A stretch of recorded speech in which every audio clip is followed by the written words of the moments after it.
সুপ্ৰভাত ৰাইজ। এতিয়া ৰাতিপুৱা 4টা বাজিছে আৰু মই একেবাৰে শুই মেলি উঠিলোঁ আৰু দেখিছে নহয় একেবাৰে পোহৰে হোৱা নাই আৰু এয়া 5:30 বজাত ভাইটি মই দুয়ো ৰেডি আৰু আমি আজি যাব ওলাইছোঁ মেঘালয়ত। ইমান গৰমত বোলো ঠাণ্ডা বতাহ অকণমানে খাই আহোঁ আৰু যোৱাবাৰো গৈছিল বাৰু, এইবাৰে সেইটো মোৰ দুবাৰ হ'ব। আৰু এইফালে গাড়ী আহি ৰখিও আছে ৰাস্তাত, দেখিছে নহয় গাড়ীত গোটেইখিনি যোগাৰ লোৱা হৈছে, মানে তাত বনাই মেলি খোৱা হ'ব। নহ'লে বা যোৱাবাৰ আমি বহুত কষ্ট পাইছোঁ, হোটেল বিচাৰোঁতে আধা সময় যায় আৰু যিকোনো হোটেলত খাব নোৱাৰি, বহুত মানুহ মানে থাকে, ৰখি থাকিব লাগে। সেইকাৰণে এইবাৰ বোলো বনাই মেলি খাম আমাৰ সুবিধা মতে।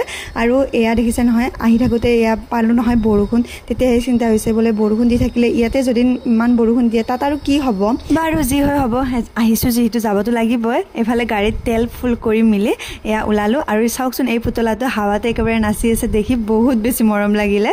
আমাৰ এই যাত্ৰাত আজি 5জন আহিছোঁ, মই কোৱাই হোৱা নাই। ভিডিঅ' মোৰ দিওঁতে অকণমান দেৰি হ'ল বাৰু, মানে এডিট কৰিব সময় পোৱা নাই যে সেইকাৰণে। আৰু এতিয়া মানে পাৰ্ট 1, 2কে সেনেকৈ দি থাকিম বাৰু। বৰষুণ জাক অকণমান কমিছিলে, আকৌ দিছে এইটো হাৰত। মানে আজি কি কৰিব ৰাইজ, বৰষুণ জাকে নেৰিব চাগে।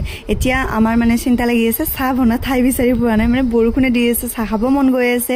এইফালে 9 বাজিবৰো হৈছে। ফাইনেলি এয়াও কিবাকে বৰষুণ জাক এৰিলে আৰু ধুনীয়াকৈ এয়া চাহ বনাব ধৰিছোঁ। আৰু মোৰ জীৱনৰ প্ৰথম অভিজ্ঞতা এনেকৈ ৰাস্তাত চাহ খোৱাৰ। চাহৰ লগতে আছিলে ব্ৰেড আৰু কণী। পিছে মই নেখাওঁ, মই সুধা বিস্কুট এখন আৰু চাহ কাপে খাইছোঁ।